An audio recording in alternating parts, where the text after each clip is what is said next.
On today's show, the Dallas Mavericks might be in the running to make a trade on draft night. Who can they get to help the Mavericks in the playoffs next year?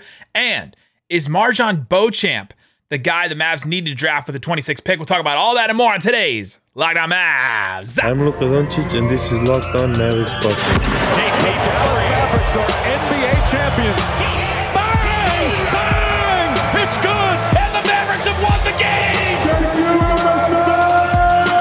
If you don't believe, you shouldn't be here.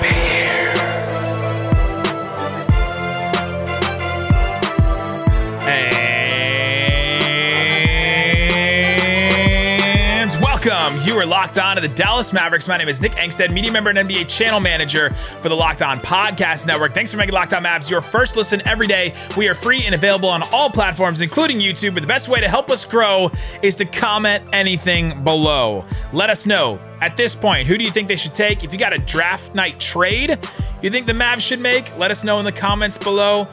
Comment anything. It helps us.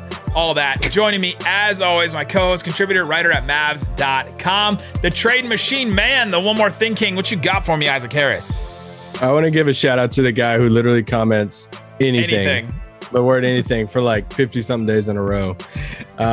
We see you.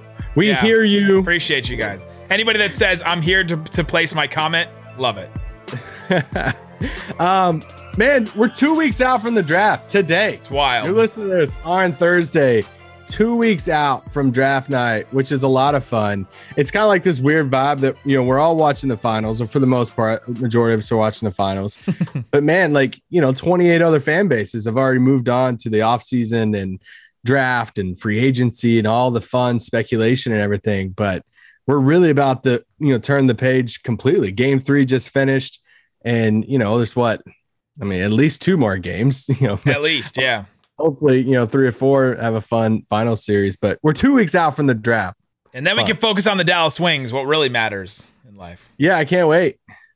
Let's go through some draft night trades. The Mavericks this year will have their number 26 pick. They will have some hopefully tradable contracts because of the Kristaps Porzingis trade. The whole reason why Nico Harrison said that he made the trade. Now, there's a bunch of reasons why, but the word that was mentioned so many times besides seat at the table that was mentioned about the Mavericks was flexibility. How many times did Nico Harrison say flexibility after that Kristaps Porzingis trade? Now, what's flexibility for? I thought we were playing a drinking game for Isaac was taking seat at the table and flexibility and all the fun off-season words we like. But no, the flexibility gives you flexibility. Yeah, let's go. That's the analysis you turn to Locked On Mavs for. Exactly. At the draft. And it's like, all right, what do you want to do at the draft? Do you just want to stay put? This is Nico's first draft pick. We've went over that. You stay put, take a guy, you get him on a rookie contract. You're already over the cap, so might as well get a guy in here that's going to be cheap, and hopefully it's a guy who can play in the rotation. Unlike, I don't say that's kind of mean to say unlike Josh Green, but you need at least one guy on one of these cheaper scale contracts like that to be a part of the rotation. But which way do you want to go in the draft? Do you want to entertain trading the draft pick to get a straight up big? Could you get a Jakob Poeltl straight up for the draft pick? Do you want to move back? Do you try to move forward? Do you try to accomplish both? Do you try to shed some money and, lower the cap bill at the deadline or on draft night? There's just so many different directions you could go when it comes to trades. So what direction do you want to start? We're going to talk about fake trades for the foreseeable future here on the pod, but do you want to talk about trading up or do you want to talk about trading back? Good morning, Isaac. Good morning, Jason. Let's go up. Let's get up. Good morning, Isaac. Let's get up. Okay, so let me just start off real quick with, I think this is one of my favorite trades, and it's going to be ironic because it's funny that we talked about Coby White the other day. And in the sense of, you threw Coby White's name out there and you straight up. Turned it down right away. Yeah, straight up for 26. But let's talk about it from a different angle and say, all right, what if Chicago says, we want to make sure that we're not going to be a luxury tax team next year? And what if they look at it and say, all right, we're about to pay Zach LaVine and he's going to make $30 million at least. Yeah. And let's say he does go back to Chicago. Well, then how much money do they have under their books right now? If you add up $30 million to Chicago, that's going to put them at 130. They're projecting the cap to be around 122. So it's like, you know what? What's a way that they could look at it and say, is there a way that we could shed like $8 or $9 million on draft night? If we know we're going to bring back Levine around that number, we don't want to be in the luxury tax. Is there a way we can shed that money and still get a first round pick? Well, here comes Dallas calling, saying, hey, we have the 26th pick. You have the 18th pick. We'll take on the $8 million of Coby White if we move up to 18. Which is going to cost the Mavs a ton, right? Because they're already in the luxury tax, yeah. And the luxury, it's going to cost them a whole lot. And they're doing this, and they're doing this before re-signing Jalen Brunson. So it's like, there's all kinds of the order of operations again here matters a lot. Yeah. So if you're Dallas, why you would do something like this is you look at it and say, all right, well, it buys us a year with Coby White. Let's see what happens. You add him to the bench backcourt of Coby White, Dinwiddie, bring him off the bench as another guard, another guy who can handle the ball, and say, hey, let's just see what happens next year. But also, you're moving up 8 picks. You're moving up 8 picks. So then at that point, are you in the range for one of these guys that we've already talked about? Do you try to secure an EJ Liddell? Are you in that range of, I love Tari Eason, but like, does Eason fall? Does one of the bigs potentially fall to 18? I don't know, but obviously you move up 8 spots and take on Coby White.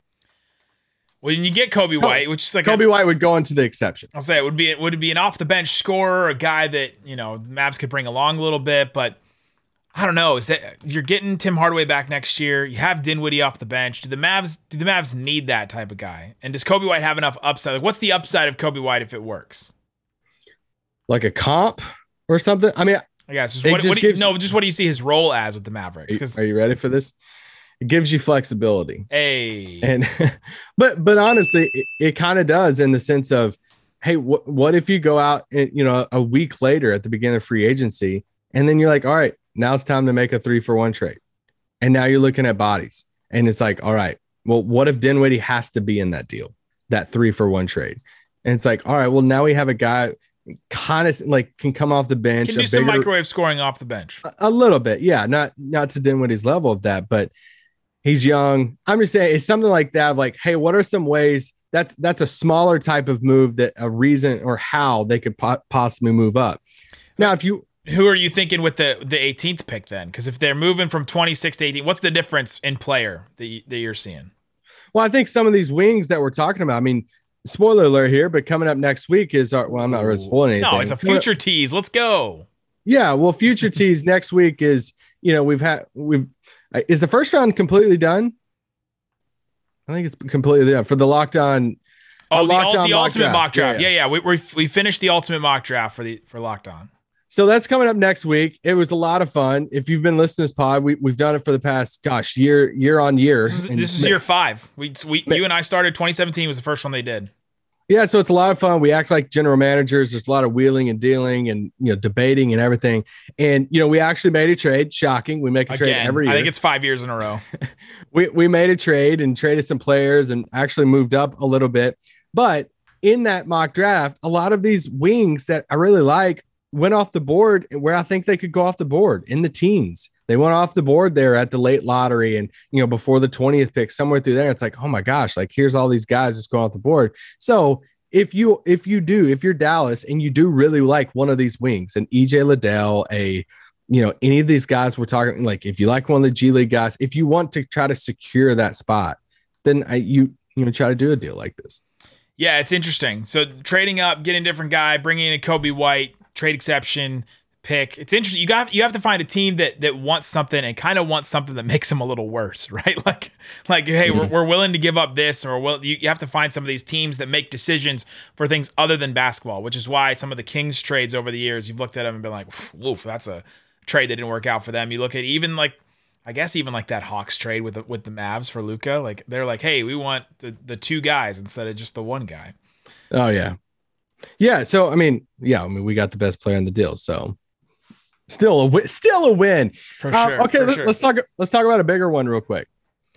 What if Charlotte's saying, hey, we really don't want to pay two more years of Gordon Hayward. He's $30 million, 31 after that. Yeah. Charlotte has the 13th pick and the 15th overall pick because they got the Pelicans pick there at 15. Yep. So they have these 2 picks right there in the middle of the first round. And what if Dallas like, hey, I really want to move up to 15 to get Mark Williams? Yeah, to try to get Mark Williams, which Charlotte probably takes him at 13. But let's just say he's still there at 15. And they call and say, all right, Tim Hardaway, Dwight Powell, 26 for Hayward and 15. And it's like, if you're Charlotte, you're saying, all right, Hayward's been kind of injured. He's been hurt. We could swap him out for a microwave scorer, Tim Hardaway. He can play off LaMelo some. He could also come off the bench. We get another big man in our rotation that's a good rim roller. He can play with LaMelo. LaMelo will throw him lobs and Dwight. And we've already taken the 13th overall pick, so we already got our lottery pick. So now we're swapping those guys out to move from 15 to 26. And if you're Dallas, you're saying, hey, Tim didn't play last year. Now we're kind of swapping him out, and obviously Dwight too, with another guy who can come off the bench or start however when he's healthy in a Gordon Hayward, get some buckets. But you're also moving up to 15, and you could get Mark Williams maybe too. It's not perfect, but I'm just saying we're just throwing things out. Interesting. Coming up, let's get into why would the Mavs do that? Why would the Hornets do that in this kind of trade? We'll talk about all that coming up. But before we do, let me tell you about Rock Auto. With the ever-increasing number of makes and models of cars, it's impossible for the chain dealership, all those kind of different places to carry all the parts that you could need. So go to rockauto.com, spend 30%, 50%, even sometimes 100% less on the same part that you could get at one of those stores, and they're going to have to order it for you anyway. So you might as well just order it from rockauto.com. Cut out the middleman. Cut out the middleman, right? Because that's what these dealerships and roadside stores can be. They have everything you can need: brake parts, tail lamps, motor oil, even new carpet. Go explore their easy-to-use website today. Find the solution for your auto part needs. Go to rockauto.com right now. See all the parts available for your car or truck. Right, Locked On in there. How did you hear about us box? So they know that we sent you. Amazing selection, reliably low prices, all the parts your car will ever need. It's rockauto.com. All right, Isaac Harris, we've been talking about draft night trades. Talked about Coby White. Now we're talking about one with Gordon Hayward. Give us the trade again. It's Gordon Hayward plus 15 plus. Yeah, Gordon Hayward 15 for Tim, Dwight, and 26. So if you're Dallas, obviously you take the money, take on the money and take the risk of Gordon Hayward. Obviously when he's healthy, it gives you another playmaker scorer, but you get to move up to 15, potentially get a Mark Williams, Jeremy Sohan, however you want to say, whoever, if you have another target up there, you want to get at 15. That wing from Arizona, Benedict Mathurin, that guy is interesting to me. Yeah. So, and if you're Charlotte, I don't think Charlotte, does this, but if you're Charlotte, what's the reason behind it is, hey, you swap out Hayward for Tim Hardaway. Tim, well, I was going to say the injury history, but you get another guy. Tim was healthy before this past year with the freak injury kind of deal. So yeah, and, I mean they're looking for another big man. Dwight gives them a rim roller with LaMelo. They've already had two picks before that at 13. So move back from 15 to 26 to swap out those guys. So not perfect. I don't think Charlotte does it, but I mean, could you lump in a 3-way deal of this and say, hey, Atlanta, hop into this and let's just get funky and wild. And I'm about to really confuse you and blow your brain up real quick. Okay, blow it.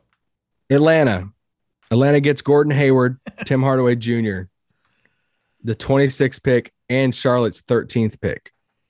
Whoa. The Hornets get Gallinari, Dwight Powell, and the first-round pick, 16th overall from Atlanta. So they moved down one spot. They moved down 13 to 16. So now they would have 15 and 16, but they get off the long-term money of Hayward.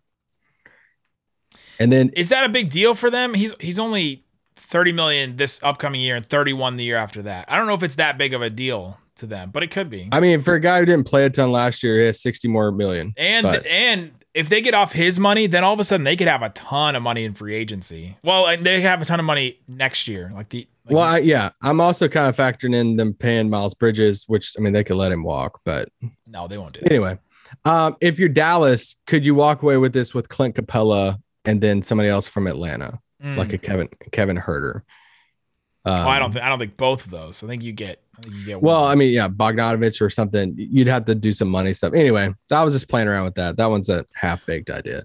Interesting. Can I give you a smaller one? Give me another one.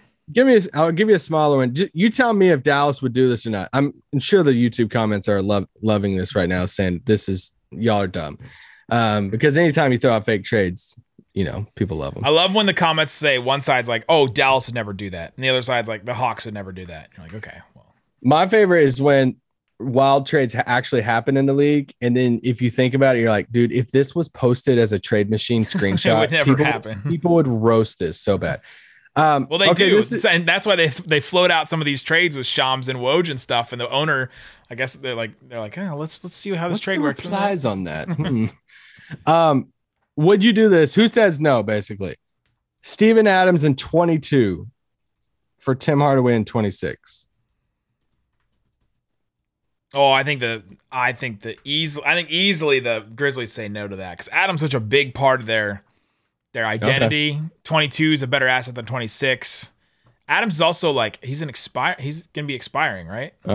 Yeah. So that's the appeal from Dallas' side. I think it's more of money side on Dallas' side than it is the player because I feel like at times Adams, wasn't even seeing the floor a ton because he gets played off of it. No. My only appeal from Dallas' side is it's the contract, but also if you wanted to add a guy that is a bigger body that can get some rebounds and all that, and it's like carry you through the regular season and then some matchups in the playoffs. Yeah, it's like a part of the bullpen rotation and all that type of thing. But I don't know. I actually don't know who says no to that. I'm kind of up in the air of. I think the Grizzlies. What if you just took away the picks? Take away the picks. I know, right? If it's just Adams for Tim Hardaway Jr. straight up, like. I think Dallas says no. Okay, so but the Mavs getting 4 slots higher in the draft would make the Mavs do it. I think so. Yeah. Interesting. Well, I think it would entice them more. Yeah. They still might not do it because they could look at it and say, really, we're going to give up Tim, who we needed in the playoffs, especially at the end, his scoring, and just for a guy who probably might not play in the playoffs. Sometime. Yeah, each side could would probably value their player more. Yeah. So let me give you a couple boring ones if they wanted to move back. Okay. If they wanted to move back, some simple ones real quick. OKC and Orlando. If they wanted to move back and say, hey, you two guys come up and get a higher pick, and then we'll take 2 guys. OKC like Orlando literally can't take all the players that they would have to take into the draft if they drafted everybody. So yeah, so you look at OKC. OKC has the 30th overall pick because they have Phoenix's pick. They also have the 34th pick. Yep. So what if they said, hey, 30 and 34 to move up to 26 to maybe get a guy that they like really, a lot right there.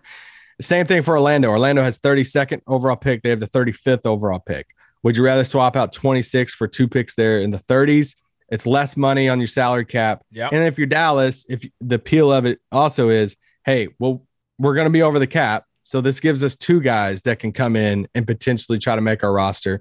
And if you have plans to make it like a 3-for-1 trade type of thing, it's like, hey, we're going to need bodies anyway. So you're taking swings at that point in the 30s, but you're also a franchise who, took a swing at Jalen Brunson in the 30s. So you're talking about taking 26, and with OKC, you'd move down to 30 and 34. And then with Orlando, you'd move down to 32 and 35. So obviously, you'd rather do OKC because those are little higher picks, both of them there. But for either one of them, it's interesting because at that range, like it's just all kind of up in the air. Like, is there anybody that's there are guys like, Christian Coloco is mocked at 35 in some places, and we've talked about having him at 26, right? There's guys there that the Mavs could get, and if you get 2 shots at it, maybe you get a better chance at you just have to have one of those guys. You can't do a 2020 draft where two of those guys turn out to not be playable for the Mavs. But if you can get one of those guys, that's a cost-controlled guy like Jalen Brunson was that could be really good for the Mavs and their cap and all that. It's interesting. Yeah. Another one is problem with that would be roster spots, though, by the way. But you'd have to get rid of Trey Burke and Sterling or do something like that. If you had some trades down the line. Look at New Orleans, too, though. So New Orleans has a 41st pick. They also have a ton of money on their cap space. So for a team that when you're looking at all these teams, like top 12, top 15 teams in projected cap next year, or that's already basically have the money on the books, almost every single one of them are in the playoffs or made the playoffs this year. Yeah. New Orleans is like on the fringe because they made the play-in tournament, but they're at 139 right now for that next season. So is there a deal there to where they said, hey, 41 and Larry Nance for 26? Pick 41 and Larry Nance for 26. I love Larry Nance. I've loved him since he was drafted with the Lakers. I think that he is an incredible type player that the Mavs could add. And to add to that big man rotation would be a great add because he's a perfect like small ball 5 type guy. You saw him play small ball 5 against the Suns in the playoffs. I'm down for that. What's his contract? He's got it's around $9 million. So if they just shed him, and he's an expiring too, which would be interesting. Yeah, and he's 30. So, he's a little older than you expect. So he would go into the exception.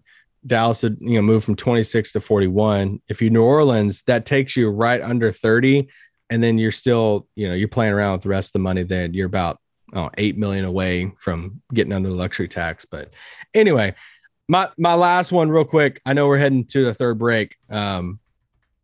We talked about exception guys the other day, guys that we could, you could trade for into that traded player exception. There's so many names that we could talk about and say, hey, just straight up for 26, the player going to the exception, all this stuff. So I'm not going to go through all the names again, but I am going to mention one, and it's one name that you mentioned the other day, kind of quick, and we kind of talked about it barely, but Jay Crowder for 26. And this, because look at where Phoenix is at money-wise right now. They don't have a first-round pick. Right now they're at 128 for next season. We know how much Sarver loves to spend money. So it's the whole thing with Ayton right now. But if they look at it and say, hey, we don't have a first round pick. Okay. We're also at 128. Do you call Dallas and say, hey, we'll give you Jay Crowder. If we trade Jay Crowder, which makes $10 million. Yeah. So he'd fall into the exception. If we trade Jay Crowder straight up, bring nothing back, we're currently under the salary cap there. So if you're Dallas, do you trade 26 for Jay Crowder? Has a team ever traded with a team that just embarrassed them so thoroughly that they had to issue a statement the next day on social media? I don't know. That's just I don't know about trading role players like that for that pick. Especially role players on expiring. That's so interesting. That's such a risk and a gamble because, yeah, you love with that 26 pick, you get that cost-controlled asset, but it's also a risk because you don't know if that player is going to work out. So, I don't know. We're about to talk about Marjon Beauchamp, and it's all right, we could bring this guy in. He's going to be under contract for the next 4 years at least, but it's probably going to take some time. Or you're like, no, we're going for the finals right now. And you bring in Jay Crowder, who's going to be a part of your rotation. And now you have Jay Crowder, Dorian Finney-Smith, Reggie Bullock. I don't know. I can see both ways on it. That said, coming up, let's get into Marjon Beauchamp. He is a real interesting wing. Could he be the type of physical wing, seeing how physical Boston has been in these finals? Could he be that physical type wing the Mavs need? We'll talk about him and more coming up. Before we do, let me tell you about Built Bar, Isaac Harris. Built Bar is an incredible protein bar. It tastes like a candy bar. They're delicious. They have the regular bars that are just chewy enough that they're good, just flavorful enough that you'll love them, and they have less sugar than a normal candy bar for sure. They have more protein than a normal protein bar. You can go check out the puffs that have marshmallow in the middle of them. Delicious. The brownie batter puffs, they're still available. I can't believe it. I'm going to have to re-up and get some more here soon because they're absolutely delicious. Brownie batter puff is my favorite. Churro puff is good as well. They have a new caramel brownie that I haven't tried yet that I'm interested. And they have granola bars too. So go check them all out. It's built.com. Use the promo code LOCKED15 to get 15% off your entire order. That's locked, the number 1, the number 5, locked15 at built.com. All right, Isaac Harris, thanks for making Locked On Mavs your first listen. For your second listen, make sure you check out the Locked On NBA Big Board podcast. Rafael Barlow is laying it down every single day with great stories, stuff from the draft. I was listening to an episode of the best defenders in the draft, and Rafael Barlow shared their story about Draymond with these summer workouts and these summer runs that he was able to sit and watch. And Draymond took this group of 4 dudes that aren't in the NBA and went against 5 guys that are all in the NBA, and he beat them, thoroughly beat that team. He's sharing stories like that all the time. So go check out Locked On NBA Big Board. All right, let's talk about Marjon Beauchamp, the 6'6" guard from the G League Ignite this past year. 196 pounds, 7-foot wingspan. He measured in at 6'6" and a half. So some sites say 6'7". They'll round it up. Some of our European listeners always get frustrated when I don't round up numbers. So I'll round it up. He's 6'7", 7-foot wingspan. He's going to be 20 years old at the time of the draft, was at the G League Ignite this past year. The one sentence descriptor from him: a physical wing with the ingredients to be a high-level role player, but he needs to improve as a shooter. A couple of his strengths here: he's a slasher. He can attack closeouts. He can get into the lane. He can finish at the rim. He's got a ton of upside as like a real smart, intelligent player. Cuts, always looking for chances to, hustle on offense. But he's got more upside as a multi-positional defender. Just a guy that can defend so many different ways. These wings we keep talking about, right? Would you trade a first-round pick for like a Jay Crowder? This is a guy that fits sort of that role. Really long wingspan. Can guard a bunch of different guys. He's a tone setter who plays hard regardless of the score. A lot of those points came from the Ringer. They have an incredible draft guide. And some of them came from Rafael Barlow, Draft Junkies as well. Weaknesses: he's not a good three-point shooter. He's not. He's got to add that to his game. At least he wasn't at the G League. He's turnover prone, and he played at 4 high schools. He went to a community college. Then he went to the G League Ignite. He's just kind of been all over the place, so it's hard to get a read on him. His background is one of my favorite stories of this draft. And this is one of the biggest things I did just checking his story, because I saw that one line. It's like 4 high schools. What's the story behind that? So give me like a minute and a half here to give you this story, because it's actually really cool. So he was the 47th overall recruit in his draft class. I'm like, why is he 47 freaking overall in his draft class on ESPN? Like, this is crazy. 2 years ago. So Cade Cunningham's class, not this recent class with Chet and all those guys. I'm like, so he didn't go from high school straight to the Ignite team. He had like a year off in between. I'm like, how did that work out? Because that doesn't happen. Tell you how it happens. So he's from Seattle. He's from the Seattle area. And so he starts going to these different high schools because he wants to play with Brandon. Seattle. Did you know that they used to have an NBA team? You're about to laugh again because there's a Jamal Crawford tie. Let's go. So anyway, by the way, that's such an inside joke between me and Isaac. It would take too long to explain. Sorry. It would, yeah. So he starts bouncing around these high schools because he wants to play with Brandon Roy, play for Brandon Roy, who's a high school coach in Seattle. He goes plays for him. Brandon Roy gets another job, so he follows him to another school. Then he goes to this private school. So basically, he plays for these different high schools, and then he's academically ineligible to go to college. Okay. So Joe Varden wrote an incredible piece on The Athletic about him. He's a Clutch client and this whole thing. And so he wrote this whole long thing. It's an incredible story. So coming out of high school, he's like, the Ignite passed on him to go to the G League. So he's like, what am I going to do? So there's this trainer in San Francisco called Hell's Trainer. And he's like, I want to train you. I want to use this gap year to train you, have coaches come in. We're going to put you in the best shape possible, get you really good. It's like a Rocky thing, or no, this is crazy. So he goes to San Francisco. He starts training with this Hell's Trainer guy, and they're just doing all body stuff. He puts on 20 pounds of muscle, but then COVID hits, and all the coaches that are supposed to come there and help him get better at basketball, they're not coming. And the trainer literally looks at him and says, hey, I can't promise you this is all from Varden's piece. I can't promise you that you're going to be in a gym anytime soon. So this is during his gap year, and he's not even playing basketball. He's just working out. So now he's like, what the crap do I do? So he moves back home to Seattle, starts off on a scout team for this community school that he has family ties to and all this stuff. Eventually the guy who has a family connection, the head coach, says, dude, just join the team. Like, come on the team. He goes on the team. He averages over 30 and 10 in this community college, puts up a 50-point game. Then he's working out. Then he goes and plays ball in one of Jamal Crawford's rec league teams, all this stuff, builds that connection. He works out in Memphis. Jamal Crawford calls Rod Strickland, who's over the G League Ignite, and says, hey, you gotta see Marjon again. Like, I know y'all said no before, but you got to see Marjon again in Memphis. Rod Strickland goes to Memphis, works him out, sees him and everything. And he's like, hey, I'm going to invite you to play for the Ignite team. So I say all that because it's such a crazy, crazy story. Yeah. And he talks about how he went to that rec league game to play for Jamal Crawford, and he rolled his ankle. It was that moment. He's like, dude, is this even going to be part of my future? Like, COVID impacted everything, just going around to different schools, just in wild, crazy story. I also said to say, I think it's almost like a blank slate. Like, if he played in one school in high school, I don't think he's the 47th overall recruit in ESPN rankings. And it's like that impacted that, which impacted like his whole development. He's so athletic. He's so good at defense. He's such a good slasher, like you said. In transition, his numbers are awesome. Defense, awesome. It just all depends on his shot. How do you believe in his jump shot? His field goal percentage was really great. It's like 57% because he likes to drive. He likes to get into the paint. He's super athletic. It's just he attempted like 2.5 threes a game, maybe 3 threes a game, and he didn't shoot at a high clip. Such a fascinating prospect. And like you said, kind of a blank slate. It's really interesting to see what people think about him. Rafael Barlow on his big board had him at 23. The Ringer draft guide had him at 30.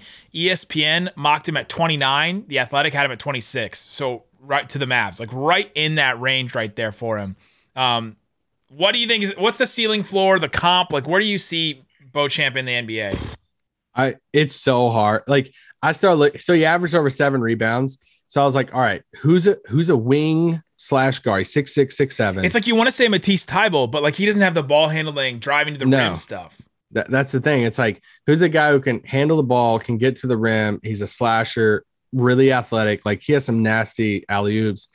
He rebounds really well, but he can't shoot. And it's just really hard to find those type of dudes. Like I'm sitting there looking at saying like great value, Miles Bridges. But even like Bridges has got that pull up jumper and like I know that's the thing. It's like offensive player. Is it safe to say that guys like this don't work out in the NBA? But it's hard. It's also right? It's well, we would also have to go back and look at some guys right now that are shooting well from 3 and saying, all right, did you not shoot good in college like 1 year? I mean, is he Kawhi? No, but coming out of college, I wrote down DeJounte Murray. And it's like, could he be a DeJounte Murray type?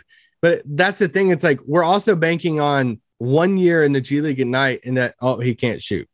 And it's like, okay, is that like fair? Is it, the Kawhi one's kind of interesting to me because Kawhi turned himself into this incredible, shooter and get his own shot kind of guy. But coming out, I mean, he wasn't. I mean, he won that finals MVP scoring like 13 points a game in the regular season. And he developed that. So my question for you, like, the classic draft term of like hustle motor, he has all of that. He's so fun to watch. But my question to you is like, is he better than Josh Green right now? Is that going to be our question for all of these? For any wing that comes up, is he better than him right now? That's a question I'm asking. I mean, I'm down to take a swing on Beauchamp for sure. I think it is a swing. I don't think you're taking Beauchamp and you're like 100% confident saying, dude, he's going to be a star. But I think it's worth the swing. I'm down to swing on any of these type of wings. It's just right now, is he better than Josh Green? I don't know. They're both. What did you think about his shot, like the way that it looks? Because that I think matters with these guys a lot, especially the ones with the background that you're not really sure about. He just didn't take a ton. Like I was watching different clips of him and on Synergy and stuff. Some of his spot up shots. He's obviously a little bit more comfortable with the spot ups, but I mean he is confident enough to take him off the dribble. But I don't know. It gets really weird for me judging one guy, off of one season and saying, all right, you're a shooter or not a shooter. But it comes down to who you're willing to swing on. Like somebody tweeted at me today and said, hey, where are you at with Walker Kessler? I'm like, who I don't want to swing on probably is Walker Kessler. It's like, I would much rather swing on a Marjon Beauchamp and say, dude, I know you're going to work your butt off. I know you're going to play defense. You're going to hustle. You're going to be in transition. Like you're going to all that. You can be playable and like have moments, Yeah. You're going to like, if Josh Green can play in the playoffs, something like, he could probably find some minutes in the playoffs. And it's, we've seen the path Dorian Finney-Smith started on of like, hey, he couldn't shoot a ton at the beginning and now he's a pretty dang good shooter now. So why the Mavs should and shouldn't take him? If you take him, you're betting on all the other attributes to outweigh the lack of a shot. And maybe you're more in on the shot than somebody else is. And you think he can knock down a couple. We just need him to be credible from the outside and everything else is going to work out. And you take him because look at that game 3 in the NBA Finals. You have to have some physical, like big wings that can like be strong, can attack, can guard multiple positions and all that. And he is one of those guys that can guard that. And you don't take him because you think that the shot is too bad, that all the other stuff won't work, because you can't have. I mean, Matisse Thybulle was like this defensive wing that everybody was raving about, couldn't shoot, and then he just couldn't play in these last playoffs. Like there's just certain playoff matchups you can't play against. You can't play guys that can't shoot, and the Mavs even saw that, against the Warriors. And so That's why you don't take him, is if you don't believe in the shot. Because I feel like everything else can work out for him in the NBA. It's that shot that matters so much. And look at his story. It's like, this dude is a worker. Like, this dude is determined to make the NBA. And it's like, I went to all the different high schools, went to do this training thing. Then it was like, dude played at a community college type of thing. And like, he's everywhere. And like, Ignite told him no 1 year and he worked his butt off. And now he played for Ignite this past year with Dyson Daniels and Hardy and those guys. And it's like, that's the type of stuff like, dude, he could have gave up, 2 years ago, but he didn't. And he wants to make the league. And I don't know. I'm down. I'm down for a swing on him. I put him in that same category as a lot of these other wings right there. The Kendall Browns, the EJ Liddells, these guys that we're talking about. Like, I would swing for Beauchamp over Hardy. I like him more than Jaden Hardy. Yeah, it's interesting because you'd rather bet on the skill set that Beauchamp has over the skill set that Hardy has. With, like, you got to be so elite at what Hardy does to be good in the NBA, but to be what Beauchamp could be in the NBA, it's just that one skill that has to come around, is that 3-point shooting. And if it does, and he's just solid, like 35%, then all of a sudden you have a really, really good wing on your hands. So I'm so curious of, like, if you put a board bet on it and say who goes higher, Hardy or Beauchamp, because they both play the perimeter, but they both excel at different things. Hardy is higher on boards right now, I think, than Beauchamp.